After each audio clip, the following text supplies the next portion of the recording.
Entonces yo me acuerdo que yo oré y dije, Espíritu Santo, yo puedo dar mensajes, yo puedo dar enseñanzas, pero el que realmente está discipulando a estas personas, que realmente les va a impactar el alma para que no salgan de este auditorio de la misma forma que entraron, solo tú lo puedes hacer. Entonces yo me daba cuenta, y esto realmente les va a hacer reír, me daba cuenta de que hay bastante gente incluso que van a la iglesia y no entienden el rol que tiene Jesús. La razón por la cual vino. Yo le digo a la gente, ¿ustedes creen en Jesucristo? Casi todo el mundo, sí, van. Ahorita mismo van acá en la calle y jala, ¿qué? 10 personas, al menos 8 estadísticamente acá en el Perú te van a decir, sí, yo creo en Jesucristo. ¿No? La pregunta que yo también hago a la gente es, bueno, ¿qué significa eso? Tú crees en un Jesucristo y tú te llamas cristiano. Se supone que es un seguidor de este Jesucristo. Sí, claro. Bueno, ¿qué significa eso? Yo me acuerdo, esto le va a hacer reír. Me acuerdo, yo tenía unos, creo que 16, 17 años y yo era líder del grupo de jóvenes en nuestra iglesia. Y me acuerdo de este jovencito siempre me venían con preguntas. A veces la pregunta media tonta que hacía reír, pero a veces venían con muy buenas preguntas. Y me acuerdo en una ocasión, este joven me dijo, Paulo, el día que yo me voy al cielo, yo me encuentro con Jesús, todo esto fue en inglés, me dijo, ¿do I call him Mr. Christ? ¿Yo lo llamo Señor o Don Cristo? Eso me hizo reír un poco. Pero él estaba hablando en serio, porque él tenía el pensamiento, él creía de que el nombre de Jesús, o sea, si Jesús hubiera tenido DNI, ahí en su carta iba a ser Jesús o Jesucristo, algo así. En inglés, Jesus Christ. Entonces me dijo, entonces Cristo es su apellido. Jesús es su primer nombre. Yo me reí y dije, no. Cristo no es su nombre. Es uno de sus títulos. Dijo, ¿cómo que título? O sea, tenemos un primer ministro en Canadá, en Estados Unidos, y acá tiene un presidente, y ahora tiene un rey. La reina falleció hace unos años. Eso, presidente, primer ministro, esos son títulos. No son tu nombre, simplemente cuando alguien tiene título tal, significa que tienen un rol muy específico. ¿Cierto? Entonces la gente que dice que creen en un tal Jesucristo, ese título de Cristo tiene que tener un significado. ¿Qué significa? Y la mayoría de las personas a lo cual les hago esta pregunta dicen, bueno, el Salvador del mundo. El Mesías, que vino para morir por nosotros, para darnos vida eterna. Ahora, ¿eso es cierto? Sí. Pero es mucho más profundo que eso. O sea, la pregunta que le hice a la iglesia canadiense incluso fue, mira, yo quiero que ustedes se vuelvan al pasado, vuelvan a sus infancias, cuando estaban en la escuela dominical y veían los dibujos de la Biblia. Y les pregunté, ¿cuántos de ustedes tenían un personaje favorito? ¿Y ustedes cuántos? Mira, a ver, ¿cuántos acá se criaron en la iglesia? A ver, ¿cuántos de ustedes? ¿No? Muy pocos, ok. Entonces, los que ya vinieron a Cristo quizás muy tarde en su vida, quizás 20, 30, 40, 50 años, cuando ustedes leen la Biblia, específicamente el Antiguo Testamento, de casualidad, a ver, ¿cuántos de ustedes pueden decir que tienen un personaje favorito? Un personaje que les llamó la atención, que dice, oye, puedo relacionar a tal persona. ¿Tienen algo así? A ver, ¿quiénes son los santos? Vamos a solamente empezar con el Antiguo Testamento. ¿Cuáles son los santos más importantes del Antiguo Testamento? Dame unos nombres. David, uno. Moisés, José. ¿Alguien dijo Sansón? Adán, sí. Hay un montón de nombres en el Nuevo Testamento. A ver, Nuevo Testamento, ¿quiénes son unas personas importantes aparte de Jesús? Pedro, Pablo, Juan. Tenemos libros basados en estos nombres.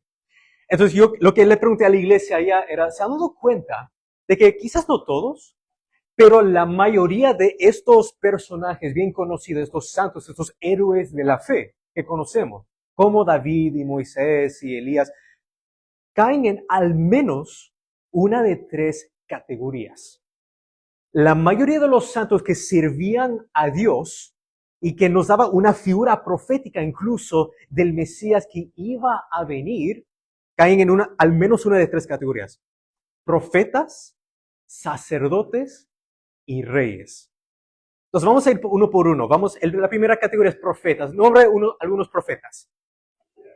Daniel, Oseas, Isaías. Fácil, ¿no? A ver, y sacerdotes, es un poquito más difícil. A ver, sacerdotes bien conocidos. Aarón, Elí, bien, muy bien. A ver, y alguien más, uno más. En el Nuevo Testamento, un sacerdote bien conocido. El papá de Juan el Bautista, ¿cómo se llamaba? Ya quisiera. Sería mucho más fácil que Zacarías, lo cual era su nombre de verdad. Ahora, esto sí fácil. Reyes. A ver, dame unos nombres de los reyes. David, ¿qué más? Saúl, Salomón. Si lo meten, mira, todo cerca del rey David, ¿no? Hay un montón. Y para ellos también, la mayoría en esa iglesia se criaron. Eran como yo. Desde los 2 o 3 años, mi papá se acuerda, yo veía los dibujos animados de la Biblia. Entonces, para ellos era muy fácil nombrar nombres. Ahora les subí al nivel un poco más difícil. Ahora, hay algunos ejemplos de alguien que tomó a más de una de esas categorías a la misma vez. O sea, hubo alguien que era sacerdote y también profeta a la misma vez, o rey y sacerdote, algo así. Les costó un poco más pensar, pero dijeron, sí, hay algunos nombres. A ver si de casualidad les pueden ganar a los canadienses. ¿Conocen alguna persona que fue más de una de esas categorías a la misma vez? David. David era rey, pero ¿qué más era también? En un sentido, pero ¿cuántos de ustedes saben que David fue también profeta? Mucha gente no lo sabe, pero si leen el libro de los Hechos, el apóstol Pedro dice que David era profeta. Y para los que quizás están, ¿y cuándo profetizó? No lo tienen que buscar ahora, pero les sugiero que cuando van a la casa busquen Salmo 22. No lo tienes que poner en la pantalla, pero buscan el Salmo 22 y te vas a quedar con los ojos como Elmo, como una descripción increíble de la crucifixión, el sufrimiento del Mesías, 1000 años antes de Jesús, e incluso, esto es algo muy interesante, cientos de años antes de que existía la crucifixión como método de ejecutar a la gente. Les voy a dar un spoiler. Hay un versículo ahí en el Salmo 22 que dice, han traspasado mis manos y mis pies. ¿Suena familiar? Entonces, los apóstoles, incluso Pedro, dice que David también fue un profeta. Pero hay más nombres, alguien que era más que un solo rol a la misma vez. Si no, les doy los spoilers. A ver, ¿quiénes se acuerdan del profeta Samuel? Samuel es reconocido como profeta, obviamente, pero ¿cuántos saben que él era también sacerdote? Él fue el hijo espiritual de el que tú nombraste, Elí. Elí era un sacerdote antes de que existía el templo y él crió a Samuel como su hijo espiritual. ¿Alguien más? A ver, Saúl, increíble, esto le llamó la mucha. ¿Saúl? ¿Ese que trató de matar a David?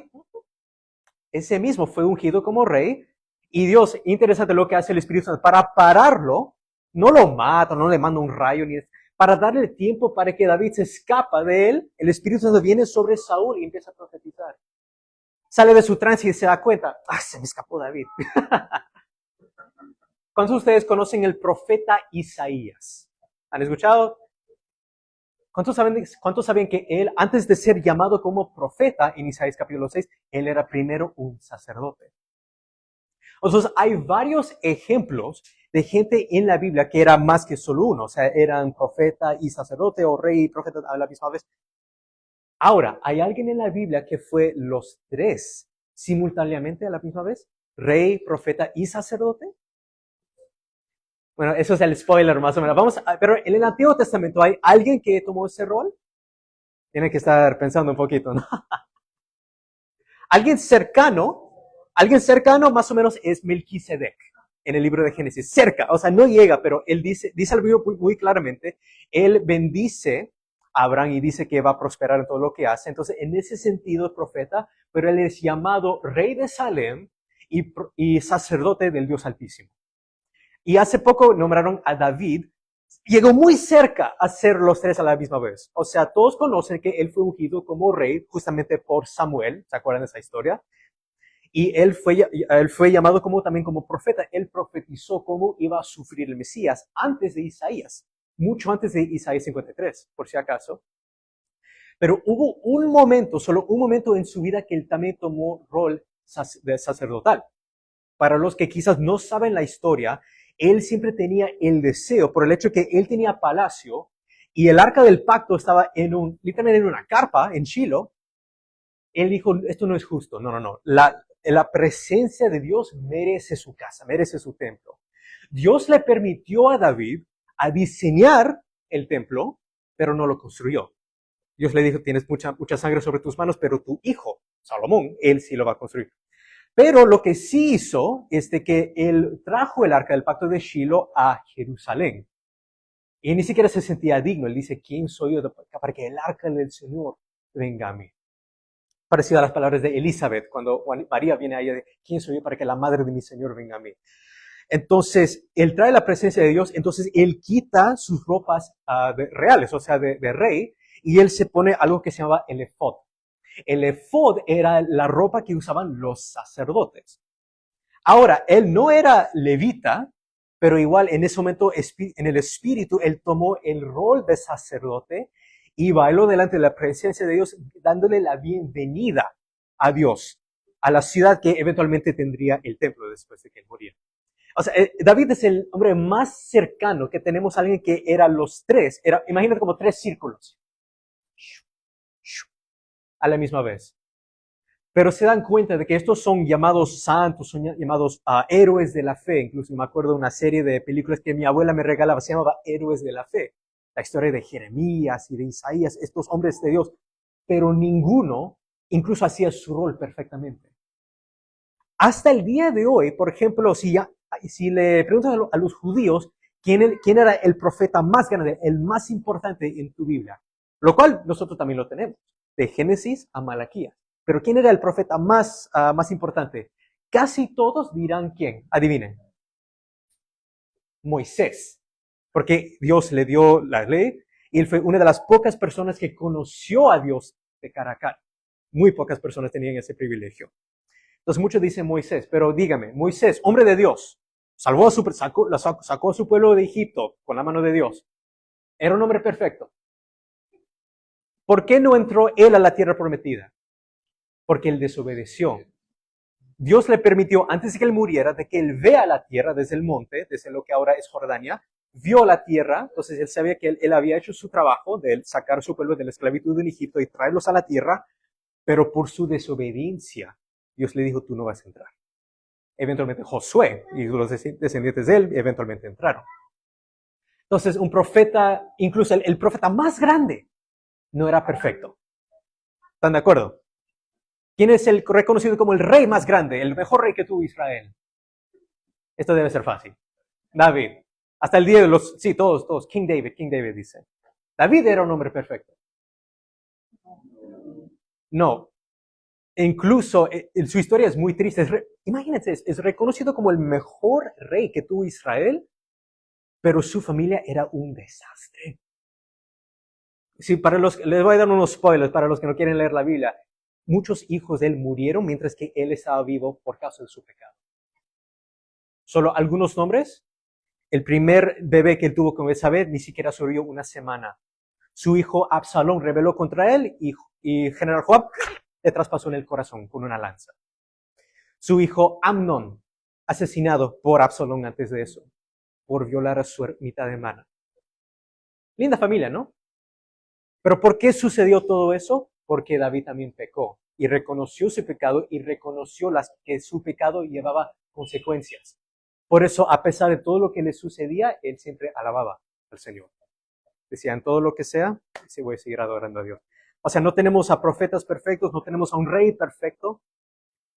Tiene que haber sacerdote perfecto, ¿no? Aarón era perfecto, ¿no? ¿Qué pasó mientras que Moisés estaba en el Sinaí recibiendo la ley de Dios?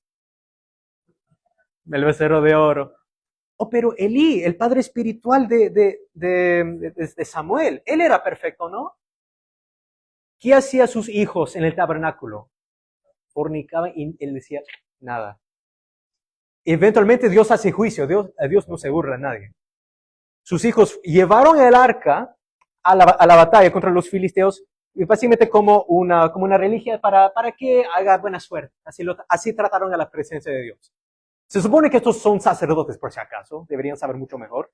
Son asesinados por los filisteos en la batalla, toman el arca y cuando Elí se entera, se cae de su asiento y muere ahí. O sea, no tenemos profetas perfectos, no tenemos reyes perfectos y ni siquiera tenemos sacerdotes perfectos. El rol del Mesías, el ungido de Dios, era para que alguien sea profeta, sacerdote y rey, pero un rey perfecto, un sacerdote perfecto y un profeta perfecto.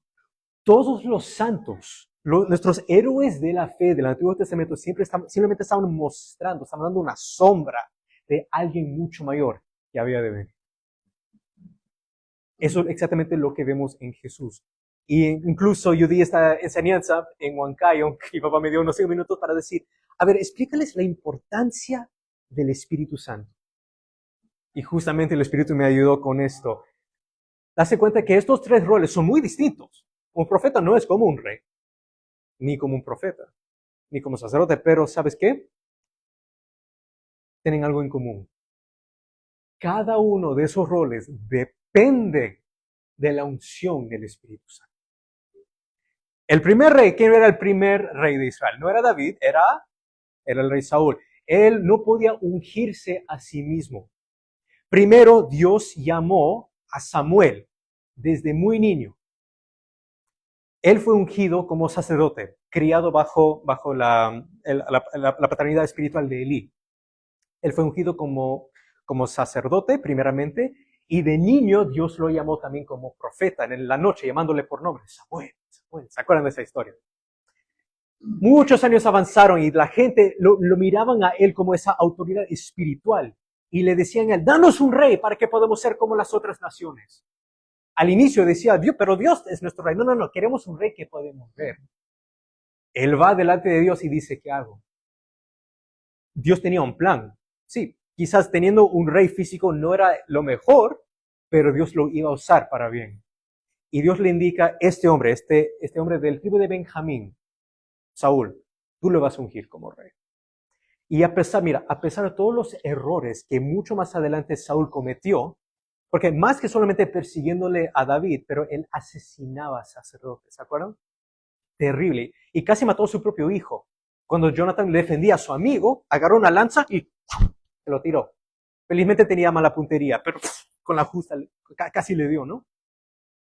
A pesar de todo eso, David está parado delante de él, está dormido en el suelo. ¿Qué tan fácil hubiera sido matarlo en ese momento? Lo merece, ¿no?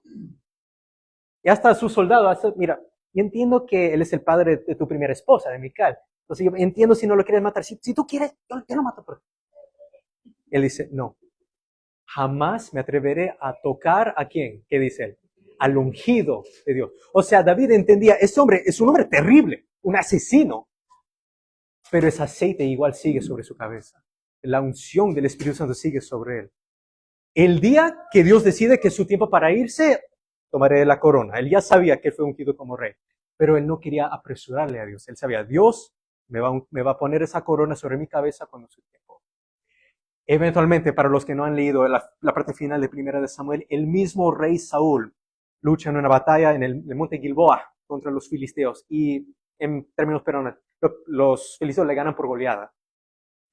Pero antes de que lo puedan capturar, él mismo toma su propia espada y él mismo se mata. Y ahí recién, la corona es puesta sobre la cabeza del rey David. Y después, mira, cuando David ya era muy anciano, ¿cuántos de ustedes han escuchado el nombre Adonías? Para los que no saben, van a escuchar esto. Mira lo que pasa cuando alguien trata de tomar el rol, o sea sacerdote o profeta o rey, sin el Espíritu Santo. Mira lo que sucede. Dios ya le había hablado a David diciendo de que su hijo Salomón iba a ser rey y de que él construiría su casa, el templo. Pero él tenía un hermano mayor, mitad de hermano, se llamaba Adonías, y él decía, yo soy mayor, yo soy más grande, yo soy más guapo incluso, yo debo ser rey. Entonces él desafortunadamente tomó incluso a gente que eran originalmente leales al rey David, y él dijo, úngeme como rey, sin la unción. Él tomó al capitán del ejército, Joab, el mismo hombre que había matado a Absalón, y él tomó no el sumo sacerdote, sino un sacerdote, se llama Abiatar, y los llevó, hicieron su altar, invitaron a un montón de personas, ahí estaban teniendo su ceremonia para ungirlo como rey, sin la bendición de su padre, sin el permiso del rey David. David era muy anciano, estaba muy cerca a la muerte, ahí en su cama. Betsabé le viene diciendo, oye, ¿no dijiste tú de que Salomón iba a ser rey? David dijo, sí, claro, ¿por qué? Le dicen, el profeta Natán también entra y le dice lo mismo, tu hijo Adonías está ungiéndose como rey en este momento. Y David, angustiado, ay, ¿qué hago? Y pregunta, ¿quién sigue siendo leal a la palabra de Dios? Bueno, el profeta Natán estaba ahí, y también el sumo sacerdote se llama Zadok, eso es otro sacerdote para los que no sabían. Ellos dos sí tenían la unción. Entonces dicen, yo quiero que Zadok y Natán tomen a mi hijo Salomón, a Gijón, y ahí úngenlo como rey. Ahora, hubiera sido, especialmente como ya tenía la ventaja Adonías, ¿no? Ya había todo, ya todos estaban ahí, todo el ejército lo apoyaba, se supone, ¿no? ¿Qué le importa si un tal Natán, un tal Zadok está ungiendo a su hermanito menor? Él ya ganó. Pero algo muy interesante sucede. Esto es 1 de Reyes capítulo 1, para los que lo quieren leer en la casa. Un mensajero viene a Adonías y interrumpe la ceremonia. Y dice, seguro que está trayendo buenas noticias. Están preparando mi trono, seguro. Y dice, no. Él les da este mensaje. El profeta Natán y el sumo sacerdote Zadok acaban de ungir a tu hermano Salomón como rey. Ahora, muchos reaccionarían con eso con, ¿y qué? Igual, yo ya gané, ya tengo el aceite, ya me ungió Abiatar, ya tengo a todo el ejército conmigo, ¿qué me importa? Dice la Biblia de que cuando este mensajero dio ese anuncio, dio esa noticia, toda la gente que estaba ahí salieron corriendo por miedo. ¿Por qué? Puede ser de que ellos entendían la unción mucho mejor que nosotros. Quizás ellos entendían el poder de la autoridad espiritual de una forma que quizás nosotros no entendemos. El mismo Adonías salió corriendo al tabernáculo que ahora estaba en Jerusalén y se agarraba de los cuernos del altar de incienso, diciendo, por favor, yo no me voy a soltar, no voy a dejar la presencia de Dios hasta que Salomón me promete de que él no me va a matar como traidor. Y sucede, básicamente. Pero interesante que en esa época entendían el poder de la unción para ser ungido como rey, sacerdote y profeta. Incluso le voy a dar una historia más. En el libro de Jeremías, saben de que Jeremías sí fue ungido como profeta, fue llamado desde el vientre de su madre, dice la Biblia, a ser profeta a las naciones. Pero algo muy interesante que sucede es que cuando él está profetizando, incluso Dios le da una ilustración, le da un yugo que él cargaba sobre sus hombros para decir, como para ilustrar a la gente, esto es lo que va a venir al pueblo porque no se arrepienten. El rey de Babilonia, Nabucodonosor, va a venir, va a destruir esta ciudad, va a destruir este templo porque ustedes no se arrepienten. Este yugo es su futuro si no se arrepienten. Hay un falso profeta que viene, se llama Ananías. No es el mismo Ananías del Nuevo Testamento, por si acaso, esto es otro Ananías. Él toma el yugo y lo rompe. Y dice, así dice el Señor, dentro de 2 años vamos a vencerle al rey de Babilonia. Dios no va a permitir de que los babilonios nos conquisten. Y Jeremías fácilmente le responde y dice, amén, ya quisiera que eso sea la verdad. Pero te cuento esto, Ananías, porque tú has dicho de que tú estabas hablando por el Señor, pero el Señor no te envió, dentro de 1 año estarás muerto. Eso es exactamente lo que sucede. Dentro de 1 año, incluso antes de que viniera Nabucodonosor, Ananías muere. O sea, no cualquiera puede ungirse como rey. No cualquiera tiene ese llamado profético. Y no cualquiera puede tomar el rol de sacerdote. ¿Se acuerdan de cuando Saúl quiso sacrificar porque estaba demorando Samuel? Y Samuel le dijo, porque tú has desobedecido, el Señor va a tomar este reino de tus manos y le va a dar a otro, un hombre mucho mejor que tú. Entonces ahora estamos en el Nuevo Testamento. Y Jesús, siendo Dios, hecho carne, ¿acaso Él no tenía el derecho de inmediatamente hacerse rey? ¿Acaso no tenía el derecho de proclamarse como profeta y como sacerdote?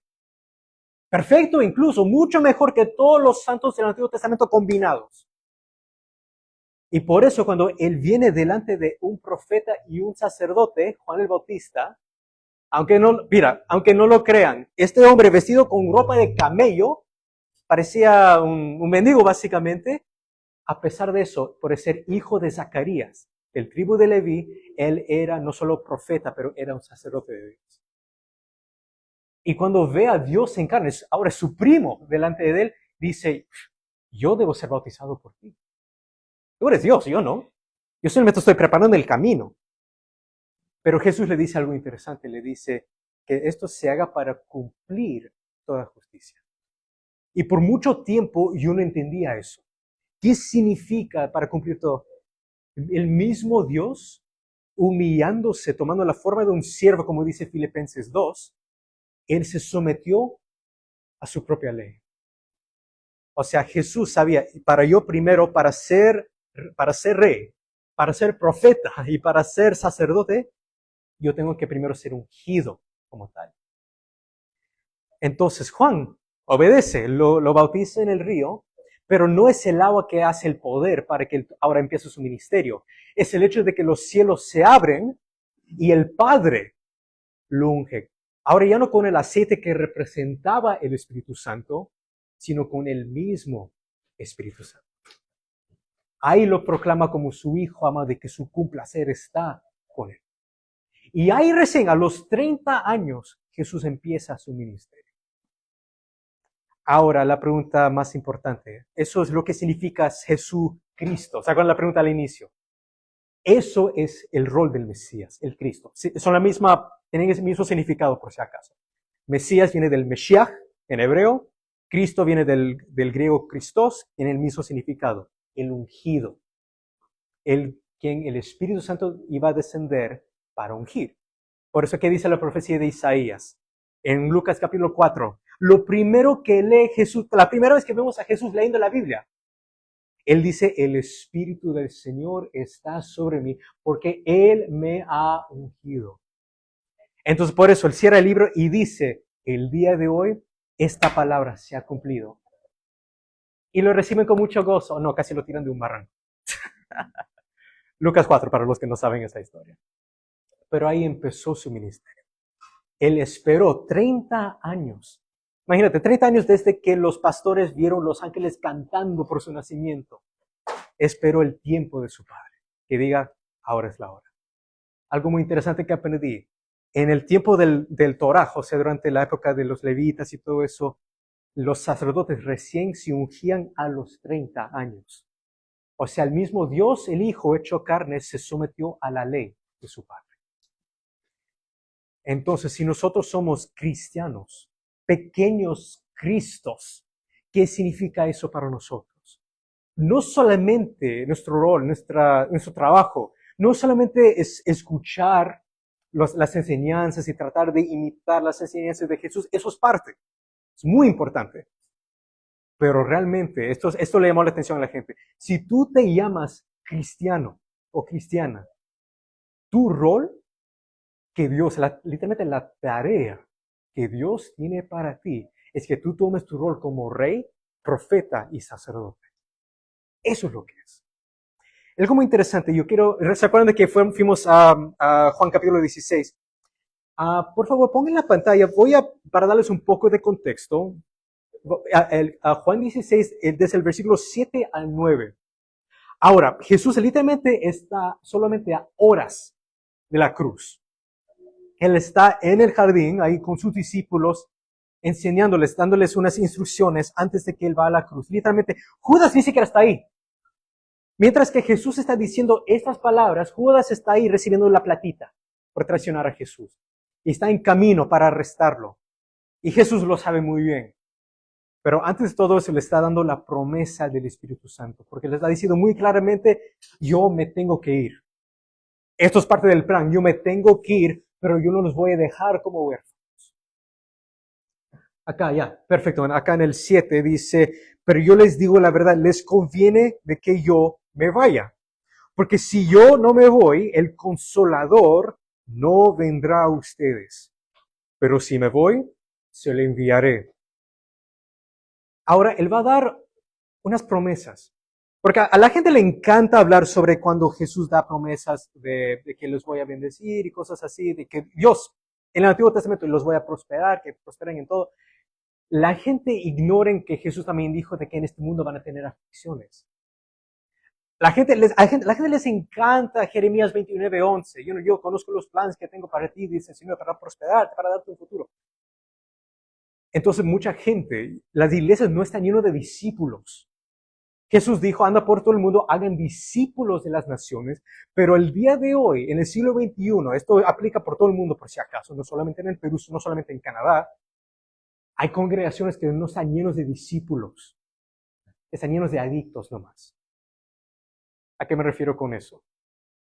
Me refiero a que la congregación está llena de gente que reciben su dosis, algo que les haga sentir bien, un día a la semana, pero los otros 6 días de la semana, nadie se daría cuenta de que esta persona se llama un cristiano. Esta persona no está tomando su rol como profeta, sacerdote y rey delante de Dios. Entonces, por eso, si supieran la cantidad de damas, madres que me han venido después de los servicios y dicen, oren por mí. Yo digo, sí, ¿de qué oración? Y ya casi siempre sé lo que van a decir. Es que mi hijo o mi hija, o sea, mi hijo, mi hija, ya no quieren nada que ver con la iglesia, ya no quieren nada que ver con Dios, se han ido a la universidad y se han vuelto todos ateos, ahí están con lágrimas, y por favor, el enemigo me está atacando. La cantidad de veces que he escuchado es, ok, ya escuché el lado de la mamá o del papá que me viene llorando. Ahora yo me siento con ese joven o esa jovencita y les hago la pregunta con amor, ¿qué pasó? Porque Jesús es increíble. Yo no me aburro de él, personalmente. ¿Qué le provoca a una persona joven para que abandone su fe y deje la iglesia? Que abandone su rol, el llamado que Dios le ha dado de ser rey, profeta y sacerdote. No tiene ningún problema con el mismo Jesús. Ninguno de ellos me ha venido diciendo, es que sabes que yo investigué toda la evidencia histórica y yo realmente no creo que Jesús realmente resucitó. Nunca he escuchado eso de un joven o una jovencita. Siempre me dicen lo mismo, ya es como un robot ya. La razón por la cual dejaron la iglesia es por la hipocresía que vivían. Por lo que veían en la casa y lo que veían en la congregación, en el santuario. Una vez a la semana veían a mamá y papá o el abuelo, el tío, quien sea, o el mismo pastor, con las manos levantadas, cantando las canciones, que le hacían las lágrimas, que hablaban supuestamente en lenguas, que dones de esto, que el Espíritu Santo esto y el otro, pero los otros 6 días de la semana solo escuchaban maldiciones en su casa. O sea, con los mismos labios que alaban a Dios un día a la semana, los otros 6 días maldiciendo a sus hijos. Y me dicen, eso es el cristianismo, así me han dicho. Solo ser hipócrita. 6 días de la semana me porto como cualquiera del mundo. Un día a la semana me siento bien porque yo siento la presencia de Dios y hago mi lloriqueo y me veo el santo. Yo participo, soy parte de ese museo de santos, lo cual se ha convertido en la iglesia. Me dicen, si eso es el cristianismo, no quiero tener ni una sola parte de él. Y yo me estoy sentado con ellos y les digo, esto en inglés y en español, les digo, ¿sabes qué, amigo? Estoy completamente de acuerdo contigo. Y se sorprende, ¿tú, pastor, estás de acuerdo conmigo? Sí. Yo les digo, si el cristianismo fuese solo un club de santos, donde 6 días de la semana yo me porto como quien sea, como el mundo, y un día a la semana me finjo, me hago el bueno, me hago el santo frente a todo el mundo, ya, yo tampoco quisiera ser cristiano. Le digo, la razón por la cual yo estoy aquí es por el hecho de que eso no lo es. Le digo, a ti te han enseñado de que para ser parte de la iglesia tienes que ser bueno, ¿no? Me dicen, claro, toda la vida, pórtate bien. Especialmente cuando el pastor hablaba sobre, no sé, Efesios 6. Niños, obedezcan a sus padres. Y el padre le mira, presta atención.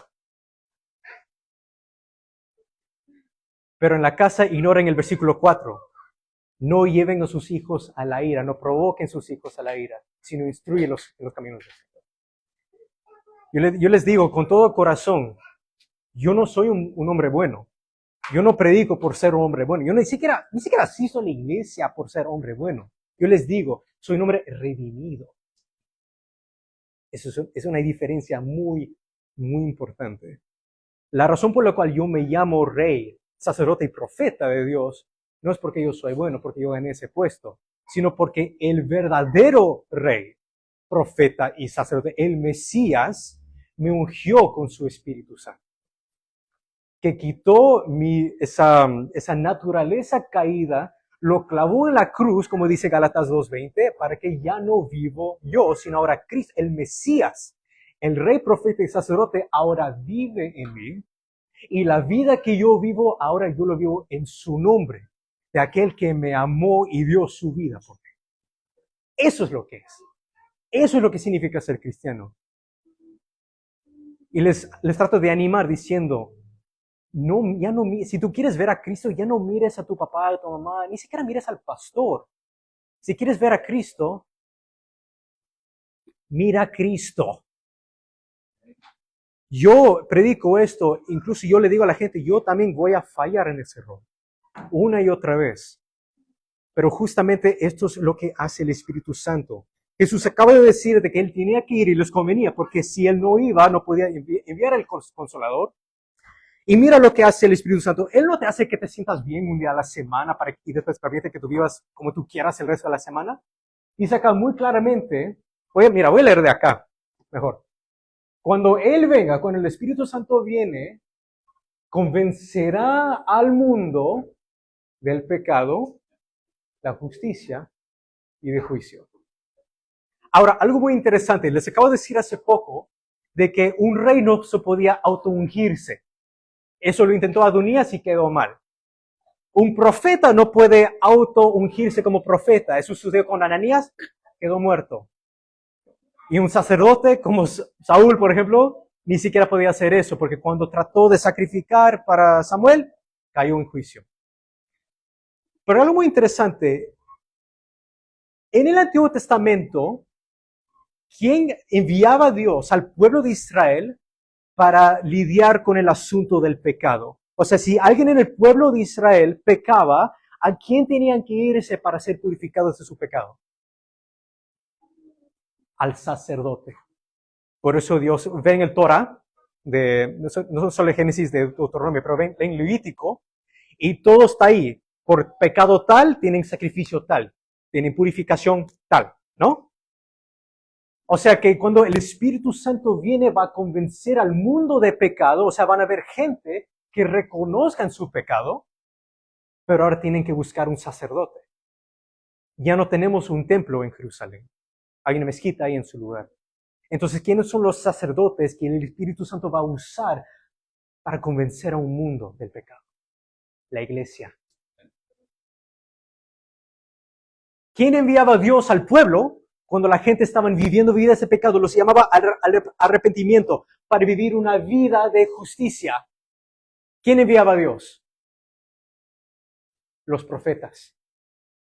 Hasta el mismo Juan el Bautista, el último de los profetas, decía, arrepiéntense porque el reino de Dios está acercándose.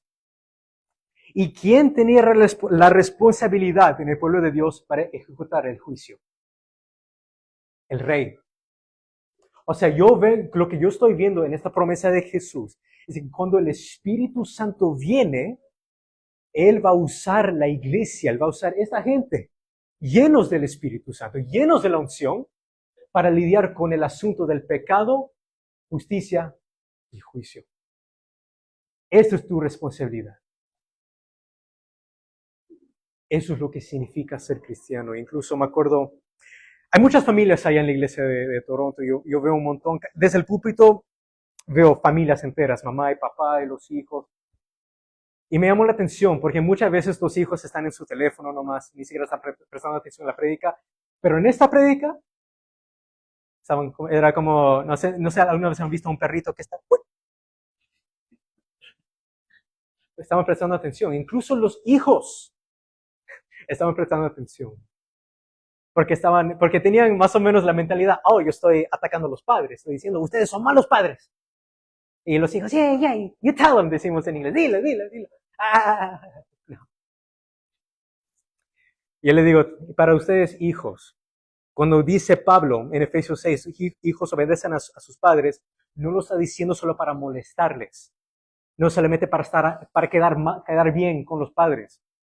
Todo el contexto, para los que no han leído Efesios, les voy a dar como un spoiler. El propósito de esa carta que escribió Pablo es para decir, ustedes deberían ser imitadores de Cristo. Entonces le pregunto, bueno, ¿cómo? ¿Cómo exactamente imito a Cristo? Por eso da instrucciones. Le dice básicamente a la familia, dice, Padre, si tú te llamas cristiano, un representante de Jesucristo, tienes que ser como Él.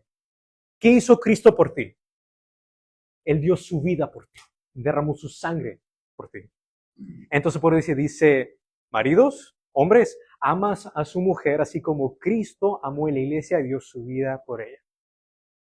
A la mujer, ¿cómo puede la mujer imitar a Cristo? Sométete a tu marido, así como sometes al Señor. Y para los hijos también, ¿cómo puede un niñito imitar a Jesús? Porque un niño no tiene responsabilidades, ¿no? Anda al colegio nomás, se aprende sus ABCs y haga su tarea, eso todo, ¿no? Entonces, ¿cómo puede un niño, una niña imitar a Cristo? Bueno, les acabo de decir hace poco, Filipenses nos dice que Jesús fue obediente hasta la muerte. Ahora, Dios no espera que lleves a tus hijos a la cruz. Lo que está diciendo es, si Cristo fue obediente hasta la muerte en una cruz, ¿crees que es tan difícil realmente de que obedezca a sus padres? ¿Que se someta a lo que digan? Eso es el propósito de lo que estaba escribiendo Pablo. Dice, cada persona, cada miembro de la familia tiene una responsabilidad de imitar a Cristo en el rol donde Dios los ha puesto. Estamos anticipando la venida del Mesías, la segunda venida, donde Jesús se va a establecer como rey y dice que reinará hasta que todos sus enemigos estén bajo la planta de sus pies. Pero mientras tanto, nosotros, si tú te llamas cristiano o cristiana, tu responsabilidad es ser un representante de Él. No todos tenemos el don profético. Justamente estamos imitando a alguien que sí. Pero en este contexto, profeta simplemente significa alguien que habla por el Señor. Cuando tú predicas el Evangelio, cuando estás enseñándole a tus hijos las historias de la Biblia, tú estás tomando tu rol como profeta. Eres básicamente la boca que Dios está usando para ser discípulos de las naciones. Ese discipulado empieza en el hogar. Tú no puedes esperar de que Dios te envía a las naciones cuando tu casa está convirtiéndose en una fábrica de ateos. Eso es tu rol como profeta. Sacerdote, bueno, tú eres la persona, tú vas delante de Dios y Jesús es nuestro sumo sacerdote, como dice el libro de Hebreos. Pero ¿cuántos de ustedes tienen la confianza de cuando alguien viene a ti diciendo, mira, yo he cometido pecado tal y tal y tal, ayúdame, tráeme al arrepentimiento? Eso es parte de mi rol como pastor allá en Canadá. Hay jóvenes que vienen a mí y yo les digo muy claramente, yo no soy como el cura que yo hago un ritual y separando sus pecados. Soy una guía, yo les tomo de la mano y diciendo básicamente, hey, vamos a Cristo, vamos al médico. Un jovencito me vino a mí llorando diciendo, pastor, yo he pecado tal y tal cosa, no voy a nombrar. Entonces nos pusimos ahí frente al altar, ahí en la iglesia, a solas. Yo ahí con mi mano así sobre sus hombros y le dije, le ayudé con una oración, Señor, perdóname por tal cosa. Estaba confesando sus pecados. Yo era simplemente un testigo. Y cuando él terminó de orar, yo le dije, mira, yo no tengo ninguna autoridad para perdonar tus pecados, solo Dios hace eso, solo soy acá como testigo, pero como representante de Jesús. Yo puse mi mano sobre su cabeza y le digo, yo declaro que desde el día de hoy, por el hecho de que tú te has arrepentido de tus pecados, tú estás libre en el nombre de Jesús. Entonces, no solamente para sanidad física, sino para sanidad interior, lo cual es más importante. Nosotros tenemos una responsabilidad para un mundo quebrantado, tomar ese rol de sacerdote. El día vendrá que Jesús vendrá como Rey de Reyes. De niño yo asumía de que ese título Rey de Reyes significa que él iba a estar a cargo, o sea, sobre todos los presidentes y primer ministros y la reina de Inglaterra. Sí. Pero cuando dice que Jesús es Rey de Reyes, el Rey es, de lo cual Él es Rey, somos tú y yo. La iglesia, reinando con Cristo por 1000 años, como dice Apocalipsis 21. Pero mientras tanto, hasta que Él venga, nosotros seguimos siendo reyes en este momento. ¿Sabían eso? Porque ¿qué tiene un rey? Autoridad. ¿Y qué dijo Jesús a los 70? Yo les he dado autoridad para pisar serpientes y escorpiones. Recuerda que Jesús solamente decía, fuera, y los demonios se iban. ¿Cómo es que ahora nosotros también tenemos esa autoridad? Porque fue delegado por el Espíritu Santo. Solo Él te puede dar la fuerza, la capacidad para ser profeta, para proclamar la palabra del Señor en tu hogar y afuera. Solo el Espíritu Santo te puede dar ese poder de convencer a la gente del pecado y de la muerte para que la gente pueda venir a ti diciendo, yo tengo pecado, yo sé que soy un pecador. Tú les puedes decir con confianza, yo conozco un Salvador. Ven conmigo, vamos a Él. Y Rey, trae juicio para deshacer las obras del diablo. Hasta que Él venga, dice el amigo muy claramente que cuando Él venga, nos quiere encontrar trabajando, chambeando, como dicen acá en el Perú.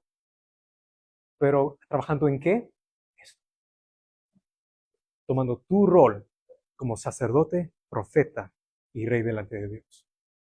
Esto aplica también para ustedes, mis amigos queridos que están viendo esto a través de Facebook. Yo le dije a la iglesia canadiense y les voy a decir a ustedes también, tenemos que tomar este momento como sacerdotes. Y le hice una pregunta ahí. Yo les dije, yo no quiero que ninguno de ustedes levanten la mano, pero yo observaba, les observaba la mirada en sus caras. Les dije, padres, ¿cuántos de ustedes han escuchado antes de que tú eres sacerdote de tu casa? Y la mayoría, eso no era algo nuevo para la mayoría de ellos, especialmente si se han criado en la iglesia. Les dije, bueno, los sacerdotes en el Antiguo Testamento bendecían a sus hijos. Eso era parte de su rol. Por ejemplo, Aarón, antes de que él murió, él puso sus manos sobre su hijo Eleazar y lo bendijo y lo ungió como el próximo sacerdote. Eso sucede una y otra vez. Yo les pregunté, no levanten la mano, creo que yo sé muy bien la respuesta. ¿Cuántos de ustedes bendicen a sus hijos? Yo a propósito no quise que nadie levante la mano porque yo no quise que pequen con mintiendo. ¿Cómo sabía yo que iban a estar mintiendo? Porque muchos de sus rostros hicieron así. O sea, sabían muy bien de que a pesar de que sabían de que esto los llamaba sacerdotes, no habían tomado su rol como sacerdotes y muchos de ellos yo veía. No solo, algunos tenían bebitos, niños muy chiquitos, como ella, por ejemplo, pero yo veía muchos padres con hijos adolescentes, 15, 16, 17, 18 años. Imagínense, en 18 años, nunca habían puesto sus manos sobre sus hijos y los había bendecido. Entonces ese hijo se fue al mundo, se fue a la universidad o lo que sea, y ahora viven con el mundo y ahora me vienen llorando, ¿por qué sucedió esto? El enemigo me está atacando. Les digo, puede ser, mira, la razón por la cual dejaron a Cristo es porque el único ejemplo que tenían de Cristo en 18 años eras tú. Alguien que los maldecía día y noche en la casa y ni una sola vez vinieron delante del trono de Dios para bendecir a ustedes. Me acuerdo, es un auditorio muy grande allá en Canadá, pero silencioso. Digo, bueno, ahora que ustedes han escuchado la palabra, mientras que yo he estado hablando, el Espíritu Santo ha estado haciendo esto. No porque yo soy hombre perfecto, hermanos, sino porque Dios me ha usado para convencerles de pecado y de justicia. Pónganse de pie, por favor, vamos a orar.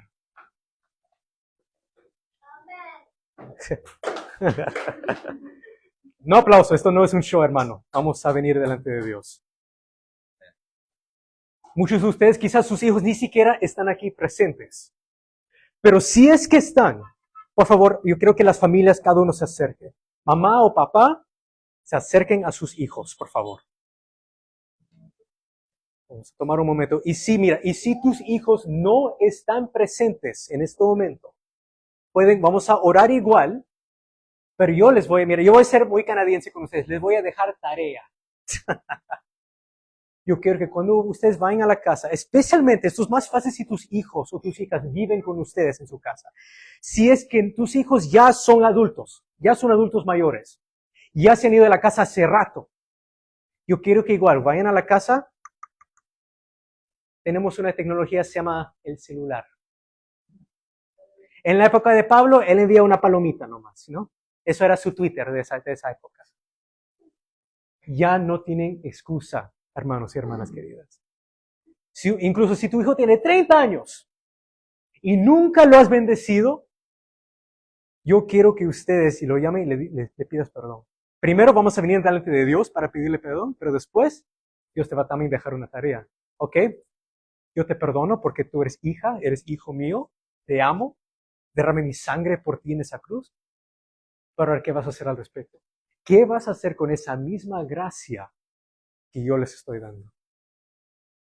Jesús dijo, tú recibiste de gracia y ahora tienen que dar. Eso es tu responsabilidad, dar de gracia lo que tú recibiste de gracia. Si ustedes tienen un hijo de 30 y algo, 40 y algo años y nunca lo has bendecido, vayan a sus casas, marquen el teléfono de hijo o hija, quien sea. Yo no conozco sus situaciones. Perdóname por no haber sido un buen sacerdote, por nunca haberte bendecido y dicho, proclamado las bendiciones de Dios en los planes que Dios ha tenido sobre tu vida. Con tal que haya vida, hermanos, hay esperanza. Incluso si tienen bebés, la bebita quizás no va a entender nada de lo que están diciendo en este momento. Pero les digo algo, lo que su cerebro no capta, su alma sí.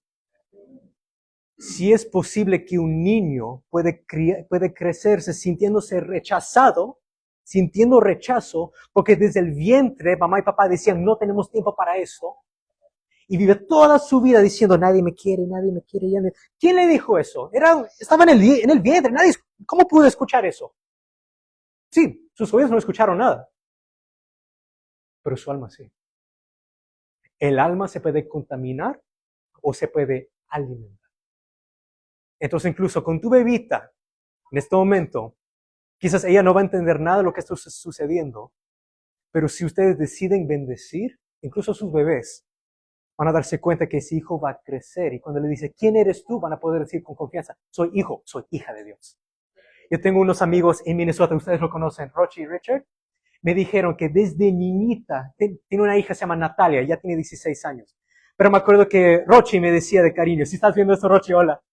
Me decía, cuando Natalia tenía 4 o 5 años, le decía, what is your name? Le decía, ¿cuál es tu nombre? ¿Y sabes cómo respondía Natalia? Natalia, Princess of God. Natalia, princesa de Dios. ¿Y quién le enseñó eso? Un padre y una madre que entendieron el concepto de real sacerdocio. Richard, que ahora lo has conocido, yo le dije muchos años atrás, Richard, tú tienes que ser el primer evangelista de tus hijos. Si tú eres padre, tú deberías ser el primer pastor de sus hijos. Mi padre y yo estamos acá para asistirles, para apoyarlos, para tomarlos de la mano. Pero si es la voluntad de Dios, yo no conozco el futuro, si es la voluntad de Dios que algún día yo me case y tenga hijos, yo voy a tener la responsabilidad. No que el pastor le predique. No. Cuando mi niño tenga 4 o 5, en la edad que sea que yo sé que él pueda entender, yo voy a decirle a mi hijo, Jesucristo murió por ti. Dio su vida por ti. Y Él está vivo. Él te ofrece a ti vida eterna. Demasiada gente en la iglesia, si no tiran esa responsabilidad espiritual, que los dibujos animados le educa a mi hijo. El iPad, ¿no? No. Tú tienes que ser el primer evangelista a tus hijos. El primer pastor, el primer sacerdote. Nosotros somos tu apoyo nomás. En el equipo nos pasa la pelota cuando necesitas. Pero tú tienes que meter el gol con tus hijos. Sí, mami, ¿puedes poner la música ungida por si acaso? Ese, me encanta esa. Porque vamos a tomar un momento, porque yo sé que cuando han escuchado este mensaje y les he hablado con mucho cariño, pero yo sé que esto pasó en Canadá, yo sé que ha pasado acá el día de hoy, les ha dolido un poco. Porque yo sé que muchos de ustedes han mirado atrás en sus mentes, yo no conozco sus vidas, pero han mirado atrás y han dicho, Mira todas las cosas que yo he dicho a mi hijo, a mi hija. En vez de bendecirlos, sin querer, yo les he maldecido. Yo he sido mal ejemplo de lo que es ser un cristiano. Cuando han visto a mí, no han visto a Cristo, incluso quizás han visto a Satanás. Porque Él es el acusador y toda la vida les ha estado acusando en vez de bendecirlo. Entonces vamos a tomar este momento. Como les dije, si sus hijos están aquí, genial. Si tus hijos ya es mayor, ya no está aquí, igual, genial. Porque cuando hay vida, hay esperanza, hermanos míos. Vamos a venir ante Dios. Esto aplica para ustedes también viendo a través de Facebook Live. No se salvan solamente porque no están aquí presentes. Hay cientos de personas también viendo esto. Entonces hay cientos de hogares que han sido quebrantados por falta de entendimiento de lo que es realmente ser un cristiano. No es ser buena gente, no es solamente asistir a un club un día a la semana y vivir como el resto del mundo 6 otros días. Es ser imitador de Cristo. Si Cristo me redimió con su sangre, fue el verdadero sacerdote por mí, que lidió con ese asunto de mi pecado. Yo también voy a estar ahí por mis hijos. Cuando ellos pecan, ya no tengan la mentalidad, oh no, yo pequé, papá me va a matar. Ahora van a decir, oh, yo pequé, voy a buscar a mi papá. Él me puede ayudar. Y cuando ustedes dicen, ¿por qué mi hijo no sabe de la palabra? Tú tienes ese rol. Señor, venimos delante de ti con humildad y para pedirte perdón. Ahora, Señor, hemos recibido tu palabra. Ahora nosotros sabemos lo que tú esperas de nosotros. Tomar el rol de real sacerdocio, una nación ungida, como dice Pedro en su carta, un pueblo ungido, santificado, con el propósito de declarar las grandezas de aquel que nos libró de la muerte, que nos tomó de ese reino de las tinieblas y a su luz resplandeciendo. Perdónanos, Señor. Confesamos de que nosotros no hemos sido buenos sacerdotes. Nosotros no hemos sido buenos profetas. Y nosotros no hemos sido buenos reyes. Nos hemos equivocado una y otra vez. Pero en medio de todo ese pecado, donde sobreabunda ese pecado, sobreabunda la gracia.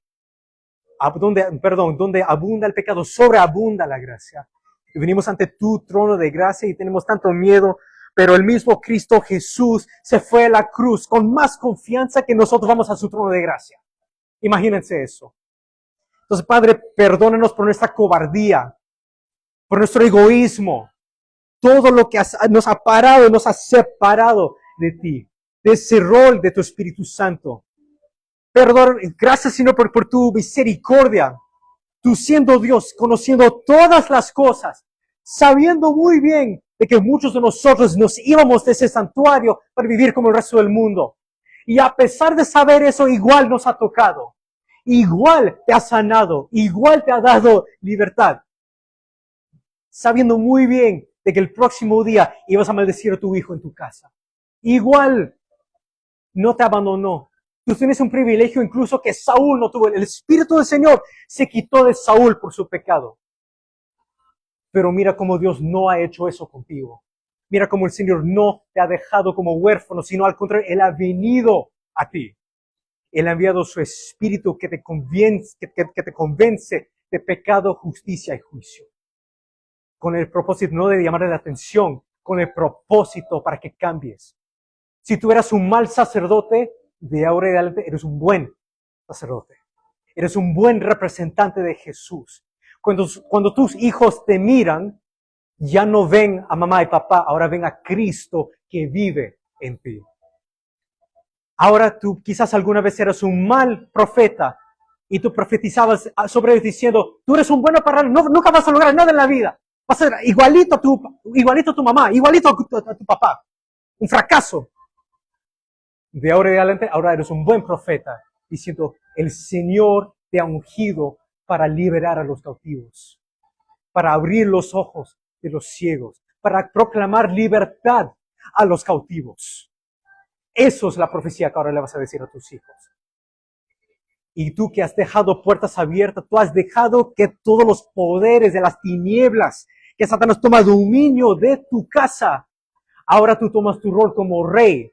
Y así como Cristo, para esta razón vino el Hijo del Hombre, para deshacer las obras del diablo. En tu casa tú vas a tomar autoridad, de decir cualquier cosa que no pertenece aquí. Yo tomo mi autoridad en Cristo, el Rey, y te reprendo en el nombre de Jesús. Esto es lugar santo. Esta es casa santa. Ungido, como las puertas en el Éxodo, ungidos con la sangre del Cordero de Dios que quita los pecados del mundo. Señor, perdónanos y santifícanos. Gracias, Señor, por tu promesa. Tú dijiste que si nosotros confesamos nuestros pecados, tú eres justo y fiel. Y no solamente perdonarás nuestros pecados, sino nos limpiarás de toda maldad. Gracias por tu presencia, por tu misericordia, por tu presencia en este lugar que nos está haciendo eso, lo que tú prometiste. Horas de la cruz, horas antes de que iban a latigar tu espalda, horas antes de que iban a poner esa corona de espinos sobre tu cabeza, antes de que iban a clavar esos clavos de hierro en tus manos y tus pies. Tú dijiste, yo no los voy a dejar huérfanos. Yo vendré a ustedes. Confíen en mí, porque en este mundo, hermanos míos, de ahora y adelante las cosas no se van a poner mejor, se van a poner más difíciles aún. En este mundo tú vas a tener aflicciones, pero en medio de todo eso, confían en mí, porque yo ya he vencido al mundo. Esto es tu inspiración, iglesia, de ahora y adelante. Reconozcan su identidad como hijos y hijas de Dios. Y por consiguiente, Dios te ha ungido como rey, sacerdote y profeta a las naciones. Así como Jeremías, Dios te hizo desde el vientre de tu madre. Te ha ungido, te ha separado con ese propósito. Y cuando hay madres que están embarazadas, por ejemplo, declaramos en este momento, Señor, de que ese bebé, esa bebita, dentro del vientre, así como el Juan el Bautista, va a ser ungido y va a sentir el Espíritu Santo desde esa edad. Se van a criar con la confianza de decir, yo soy hija de Dios, yo soy príncipe, yo soy princesa de Dios incluso. Gracias, Señor, por tu palabra, por tu Espíritu, por tu convicción y por esta iglesia. El privilegio de nosotros tener un poco del reino de Dios acá en la tierra. Traer el reino de los cielos y que se haga tu voluntad acá, así como en el cielo. Te bendecimos y yo bendigo a ti, querida iglesia, en el nombre del Padre, del Hijo y del Espíritu Santo. Amén.